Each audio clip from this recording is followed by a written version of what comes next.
Hey guys, what's going on? It's your boy Bowser Jr. Fan 13, and for today's video, I am doing a review on not one, but two movies, specifically the Mortal Kombat movies. Alright, so, recently I just saw Mortal Kombat 2 this month, and I really wanted to do a review and give you my overall thoughts on the film, but, I realized that it's been like years since I've seen the first Mortal Kombat movie back in 2021, and I was supposed to do a review with Future Gaming and Be Cold and Azrael since we all saw the film together, but we never really got to do that review. And also, I wanted to go see it with Be Cold and Future Gaming, but they were extremely busy, so I ended up having to see the film just by myself. So this will be a solo review, sadly, but that being said, I hope you guys enjoyed this review. Well, before we actually get started, just know that I'm talking specifically about the Mortal Kombat movies from 2021 and this year, of course, 2026. I'm not talking about any of the old films like the 1995 Mortal Kombat movie or MK Annihilation or the MK Legacy movies or the MK Legends films. Maybe some other time, but this is purely the new rebooted MK movies that I'm discussing. So, yeah. Anyways, let's go ahead and get started. Alright, so, I just want everyone to know that, as I'm reviewing this, film, I expect most of my fans to at least have, prior knowledge of what Mortal Kombat is, so I don't have to go back and forth explaining everything.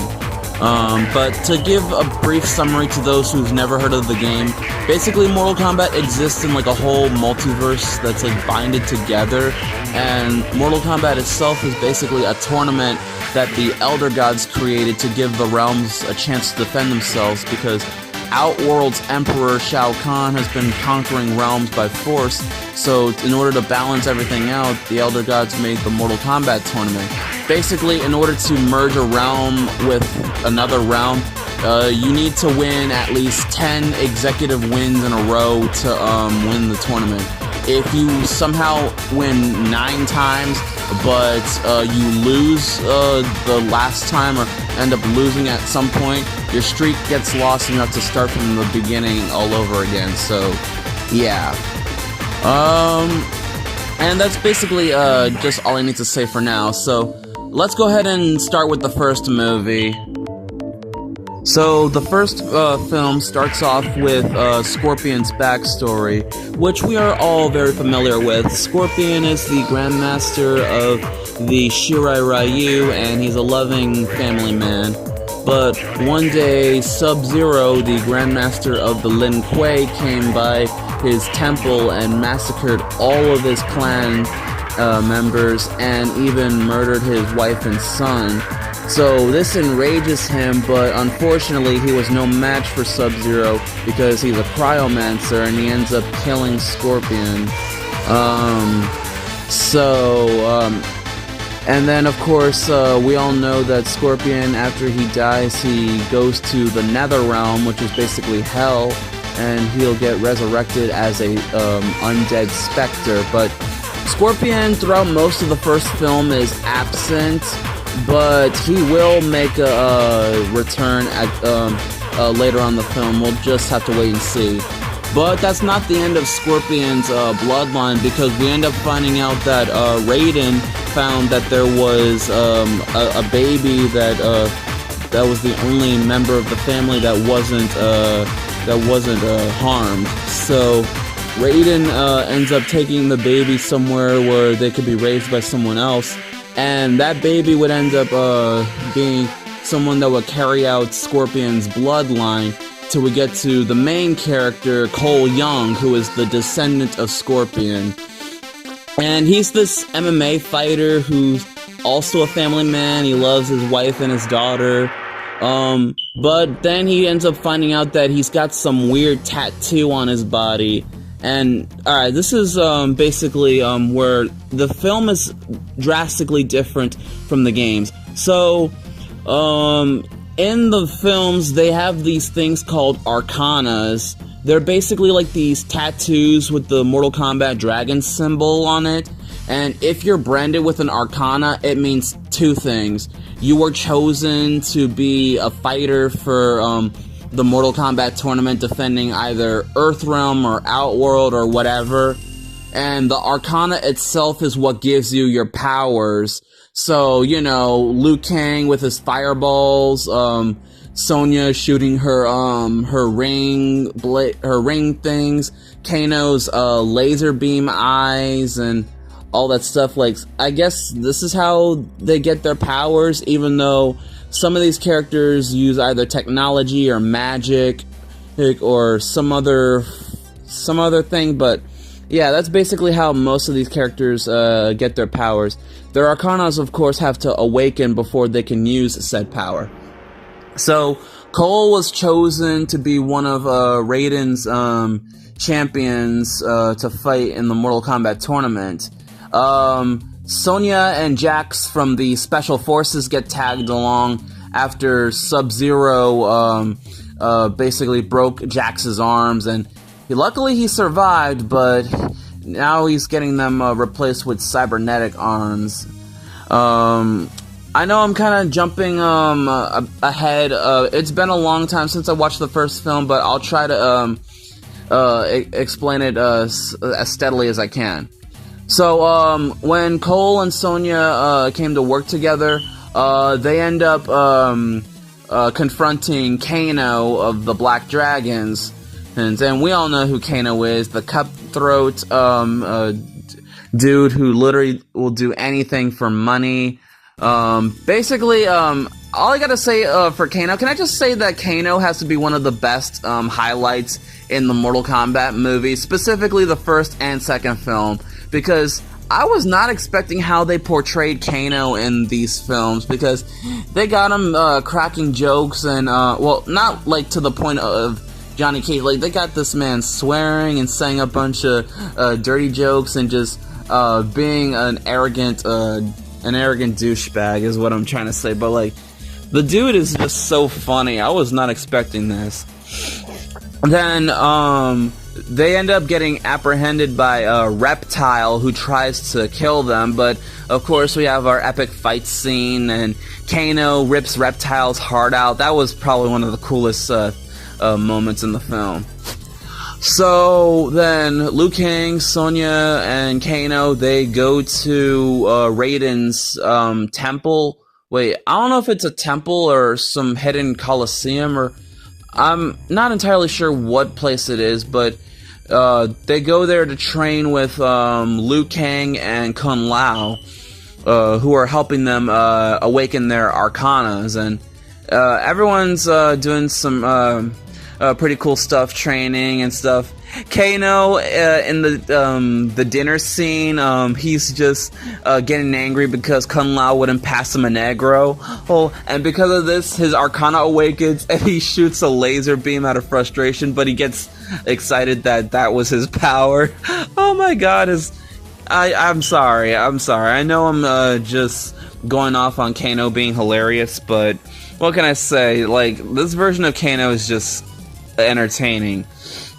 Anyways, Shang Tsung, Shao Kahn's ambassador, comes in to try to invade the Earthrealm so that they can like take down all the Earthrealm champions before the tournament starts. Yeah, the tournament, it doesn't start in this movie, but it starts in the second film.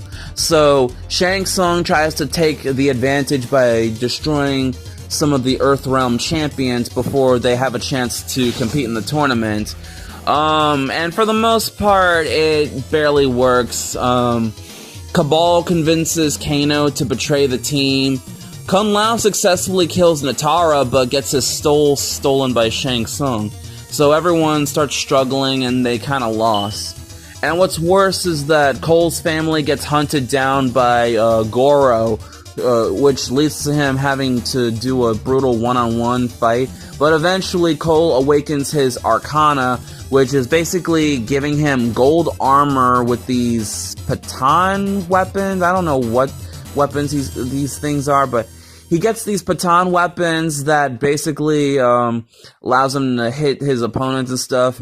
And the thing about his gold armor is that every time he takes damage, it basically absorbs whatever damage he takes, and he can blow it back. So it's basically kind of like Black Panther's vibranium armor in a way.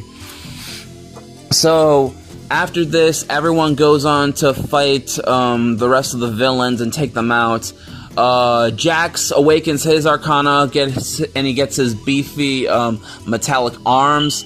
He crushes Reiko's head with his MK2 fatality, which it was pretty cool. But you know, I mean, they were fighting over the pit. I was expecting Jax to maybe knock Reiko out so hard that Reiko ends up falling into the pit. Like, I really wanted to see that pit fatality, but it's whatever.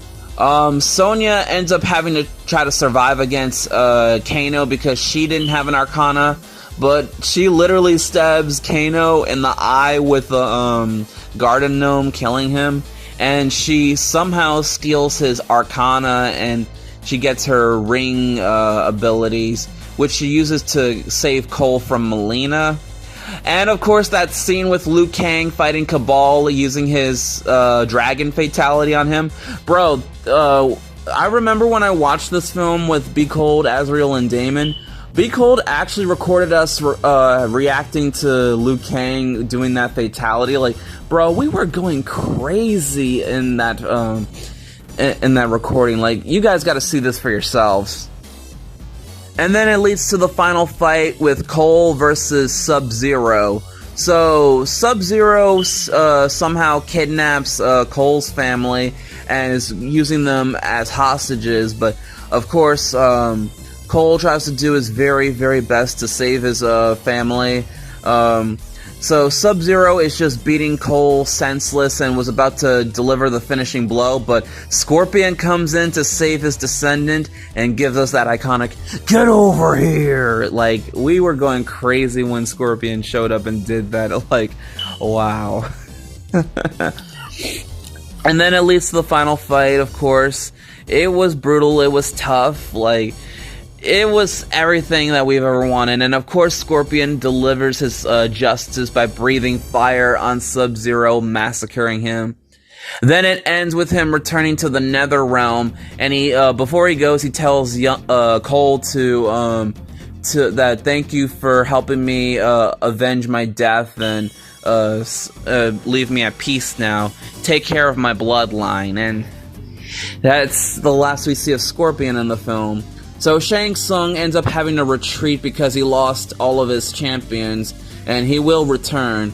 So everyone is preparing for the tournament, but since Kung Lao is dead, they're down to like 4 members of to compete in the next tournament in the next film. And Raiden obviously can't compete because he's a god, of course. So they end up trying to find someone to recruit. And they teased our boy Johnny Cage, who was going to be in the second movie. But overall, I thought the first Mortal Kombat movie was really fun. It was a pretty solid adaptation. A lot of people were complaining about this film, being like, oh, it's nothing like the games. Oh, it's these characters are not accurate. Like, you guys got to understand, it's an adaptation. Like, a lot of adaptations, especially when it comes to video games, whether they be portrayed in TV shows and movies, they're not always going to be 100% accurate. You just got to take what you can get. Like, now, if the adaptation has the characters, like, completely, like, not acting the way they are, like, just straight up taking a lot away from what we know Mortal Kombat for what it is, then I can understand the complaints. But every character I've seen in the film is perfectly well accurate. And yeah, sure, I know a lot of people were complaining about Cole Young being a lame protagonist, and Liu Kang should have had the leading role or something like that, or should have been focused on Scorpion. But come on, guys, like, there's no need to complain about all this. I mean, I don't really care for Cole Young, but I think he's an okay character. But Also, you gotta keep in mind, like, the original Mortal Kombat films, they lacked the violence that the series was well known for. I mean, yeah, sure, the first original Mortal Kombat movie didn't have blood or any of the gruesome stuff, but it was still a good adaptation regardless. This was no exception. It had the blood, it had the fatalities, it had everything we wanted, so I don't get why people are complaining. But overall, I think the first movie is pretty good. I'm gonna give it like a 8 out of 10. That's my final rating on the film. Alright, so that's Mortal Kombat 1. Now it's time to talk about Mortal Kombat 2. Alright, so Mortal Kombat 2 actually starts off with Kitana's backstory this time. So it starts off with King Jarrett getting ready to face Shao Kahn in Mortal Kombat. Unfortunately, Shao Kahn ends up defeating Jarrett, and because of that, Shao Kahn not only conquers Edenia, he also takes Sindel as his wife and Kitana as his daughter. And then it cuts to Johnny Cage, who, we all know Johnny Cage, the iconic movie star that is very cocky and so, like, full of himself. Like, this Johnny Cage is actually surprisingly weirdly different. Like, this Johnny Cage, he used to be a very popular movie star, but now he's kind of washed up and, well, he's not as popular as he used to be, which is honestly a really shocking turn of events. Like, I was not expecting this Johnny Cage in the film, but hey, it's something. Like, that's something very interesting. Anyways, Johnny is summoned by Raiden and Sonya because he's gonna compete in the Mortal Kombat tournament with everyone else, but obviously he wants no part of it because he didn't sign up for this whole Mortal Kombat shtick. So, unfortunately, he ends up getting dragged into Outworld by force when he had to fight Kitana, and surprisingly lost. We also see Sonya fight Sindel, and she ends up winning by knocking her into, like, the spikes, like... oh yeah, I forgot to mention, Sindel was turned into some sort of a revenant. Like, I thought she was gonna be brainwashed, like how she was in MK3, but no, it turns out that, I don't know what happened or how she died, but she was reconverted into some sort of a revenant. So those who don't know, revenants are like zombie creatures that are like, well, they're basically if you turn into a zombie, but you're corrupted and full of evil. And you could turn into a revenant by Quan Chi, who, I'm not gonna lie, when I saw Quan Chi in the movie, my mind was blown because I was not expecting him to be there. But anyways, speaking of Quan Chi, he resurrects Kano and gives him his eye because he wouldn't shut up about it. But he only resurrected Kano because Kano had Shinnok's amulet, which he needed. And Shao Kahn was planning to use Shinnok's amulet to gain power and become, like, immortal. Well, but considering that we see Shinnok's amulet here, I'm wondering, like, is there a chance that we could possibly get Shinnok to return in the third film or something? Like, I have no idea, but I'm very interested if that's the case. What else? Oh yeah, Quan Chi also resurrects Kung Lao and ends up corrupting him too. So then a few matches later, we get the next fight with Cole versus Shao Kahn and Liu Kang versus Kung Lao. The Liu Kang versus Kung Lao fight was pretty intense. Like, it was crazy seeing that Liu Kang and Kung Lao would fight each other. Like, Kung Lao was completely corrupted, and he, like... Oh yeah, I forgot to mention, he attacked Raiden at the temple. And helped Shang Tsung absorb his power, and Liu Kang wanted to avenge Raiden, but he was trying so hard to ask Kung Lao, "Why are you doing this, brother? Why are you doing all this? Raiden took you in like a father, and you slit his throat, but Kung Lao was far from gone because of his revenant corruption. So Liu Kang sadly had to end his life. Like, bro, when Kung Lao was about to slice Liu Kang into the his hat, I was not expecting Liu Kang to fake him out by end up having Kung Lao end up lunging into his own hat, and wow, that was really insane. Unfortunately for Cole, he doesn't last against Shao Kahn because, come on, it's Shao Kahn. Nobody is beating this man. And Cole ends up getting massacred by him and dropped into the pit. Well, no, not the pit, the dead pool, you know, the stage with the pool of acid from the second game. Wow, alright. But then the next fight with Jackson Jade happened. Wait, I'm sorry, I'm jumping the gun too much. Like, I'm sorry, I just really wanted to do a quick review on these films. Oh yeah, I forgot to mention Katana was secretly working with Raiden because, I mean, yeah, she's working or fighting with Shao Kahn and all that stuff, but she doesn't want any of this. Like, she knows that Shao Kahn murdered her father, and she wanted to go against him, but she can't let him know that she's working with Raiden because obviously that'll get her in trouble. Unfortunately, Jade ends up finding out about this, and she eventually starts ratting her out to Shao Kahn, which Katana is obviously upset that why would she do this? She's her best friend. Like, why would she just backstab her? Because Jade is blindly loyal to Shao Kahn. But that is until, like, I think when Jade ends up having to fight Jax, and Jax ends up beating her, Jade was wondering, oh, why didn't you kill me? And Jax is probably like, because your friend Katana told me not to, or something like that. But yeah, I think maybe after getting spared by Jax and seeing Katana being put in danger, maybe this, at some point, she starts to realize that she was wrong for blindly following Shao Kahn's orders, and eventually turns on him. But I'm jumping the bag way too much. So Raiden, he's slowly recovering, but they need to, like, do what they can to stop Shao Kahn, because with Shinnok's amulet, Shao Kahn is practically unstoppable. So they gotta destroy the amulet in order to make him weak. So they successfully try to steal the amulet, but unfortunately they get caught off guard, which also leads into Jax dying as well. So they end up having to retreat. Let's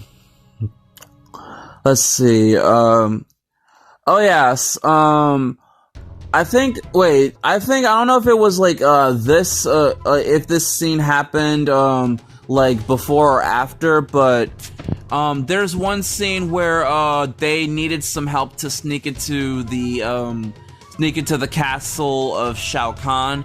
So they end up getting help from the Tarkatans, or more specifically Baraka, but Baraka wants nothing to do with the Earth Realmer, so he tells them to screw off. But Johnny Cage, of course, starts trash-talking him and start talking smack and insulting Baraka. So he decides that he'll help and fight them in order to like accept their help. But unfortunately, he doesn't want to fight Liu Kang. He wants to fight Johnny, and Johnny is just too scared. He doesn't want to fight Baraka. Like, this leads into some funny slapstick or some funny chase scenes, where I love the part where Johnny is just hiding in one of the houses and he sees the Tarkatan children. He's like, shh, don't tell him I'm here. And they're like, okay. And then when Baraka goes in, he's like, where is he? They immediately rat him out. Like, oh my god. But it takes until some, like, motivational talk from Sonya and Jax to get Johnny to lock in, and he actually starts fighting back against Baraka. He does really good, and then finishes him off with his iconic nut punch. this causes Baraka to actually appreciate Johnny Cage and start praising him like he's some sort of god. Like, oh my god, that was so funny. Oh my god. Alright. Oh yeah, so another thing I forgot to mention, Shao Kahn, he tells Quan Chi that he wants him to resurrect, Sub-Zero, or Bi-Han, specifically.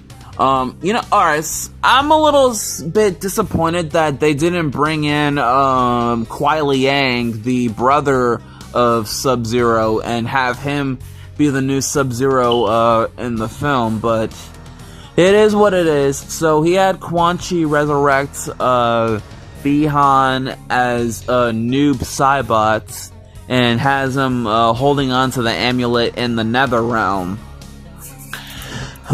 So while Liu Kang and Sonya go to try to free Kitana and take the fight to Shao Kahn, Johnny Cage and Kano, who he decides to tag along with them because he doesn't like Outworld. It's just not the lifestyle he wants. So he actually decides to help Johnny and the heroes take on Noob Saibot in the Netherrealm. But of course they need help, so they end up receiving help from Scorpion, who, despite being in the Netherrealm, he somehow created a paradise for himself.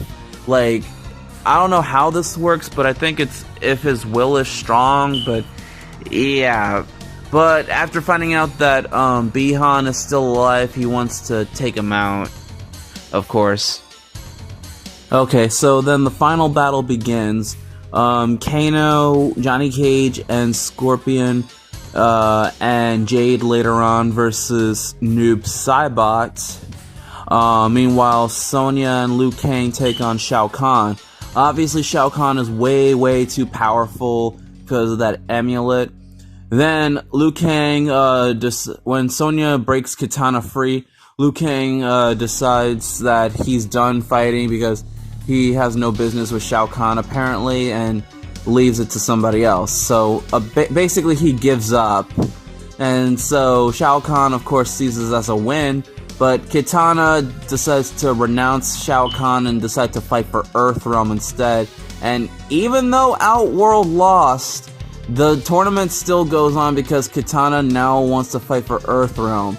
So, I guess characters could just switch sides whenever they want to. Alright then, whatever. But still, it was a pretty good fight. Shang Tsung was very close to also killing Raiden too, but everyone in the Netherrealm was doing the best they can to destroy the amulet and take Noob Saibot down. Then Johnny Cage awakens his Arcana and does his Shadow Kick to break the amulet. And then, of course, this causes Shao Kahn to lose his immortality. And Kitana, of course, beats him down and does her fatality on him. And she basically wins. Earthrealm is saved. And I guess Edenia is free, maybe? I don't know, but yeah, the point is that she wins. Everyone is at peace now. She is now the new ruler of Edenia or Outworld, whichever one it is. Scorpion is finally at peace again, and they also managed to capture Quan Chi, and Raiden is back to normal too.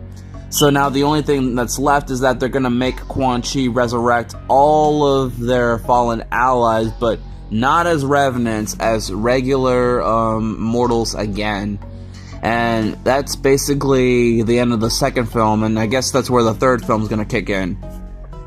But overall, I'd say the action in this film was pretty great, and most of the scenes I really, really loved them. Like the effects and like the fight scenes, they were just pretty cool. Like, I think there were like way more fight scenes than the first movie, and I gotta say, this movie definitely did not disappoint with the fights. But I'm also kind of getting sick and tired of hearing what people are saying about this film. Like, oh, this is just girl boss power or whatnot. Oh, Kitana is the one that kills Shao Kahn and not Liu Kang. So what if Katana's the one that defeats Shao Kahn? Like, listen, guys, as I said before, this is a video game adaptation. An adaptation, that's within a movie. Like, not everything is gonna be 100% accurate or 100% faithful to the original source material. You guys just gotta live with that fact. I just don't know why people just want to complain and complain and complain. Like, everything just can't be what you want it to be, and yeah. But overall, I think personally, I really like this film more than the first Mortal Kombat movie.